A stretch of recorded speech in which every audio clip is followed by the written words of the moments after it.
নিজেদের ঘরের মাঠেই পাকিস্তানের বিপক্ষে দ্বিতীয় টি-20-তে টাইগারদের করুণ পরিণতি। ব্যাটিং লাইনে ধস, একের পর এক উইকেট হারিয়ে দিশেহারা বাংলাদেশ। ওপেনিং অর্ডার থেকে শুরু করে মিডল অর্ডার সবখানেই টাইগারদের করুণ অবস্থা। টাইগার ব্যাটাররা যেন নুয়ে পড়েছে আজকে মিরপুর জাতীয় স্টেডিয়ামে।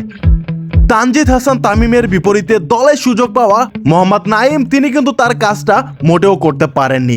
7 বলে মাত্র 3 রান নিয়ে সাজঘরে ফিরে গিয়েছে সে।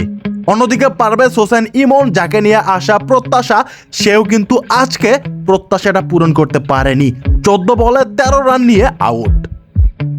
ক্যাপ্টেন লিটন দাস প্রথম এক ম্যাচ ভালো খেলেছিল শ্রীলঙ্কার বিপক্ষে, তারপর থেকে আবারও তার আগের জীবনে ফিরে গেছে। একের পর এক খারাপ পারফরমেন্স। ভাগ্যটা খারাপই বলতে হয় তাওহিদ হৃদয়ের, যাকে ঘিরে সকলের ভরসা ছিল তিনি অন্তত উইকেটটা টিকে রাখবেন, কিন্তু তিনিও অপ্রত্যাশিত রান আউট।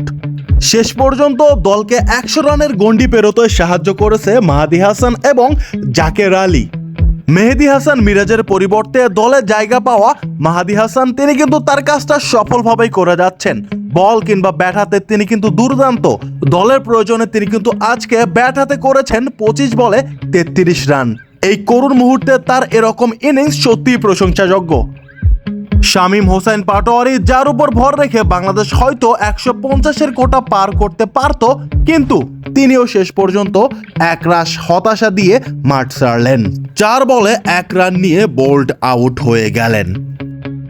আজকের ম্যাচের নায়ক জাকের আলী 48 বলে 55 রানের দুর্দান্ত ইনিংস। এই সংকটের মুহূর্তে তিনি কিন্তু বাংলাদেশকে টেনে নিয়ে গিয়েছে 133 রানের টার্গেটে।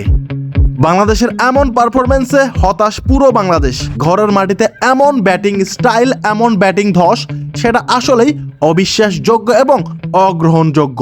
আপনাদের কি মনে হয়? কমেন্টে আপনাদের মতামত দেখতে চাই। আর প্লিজ সাবস্ক্রাইব করবেন।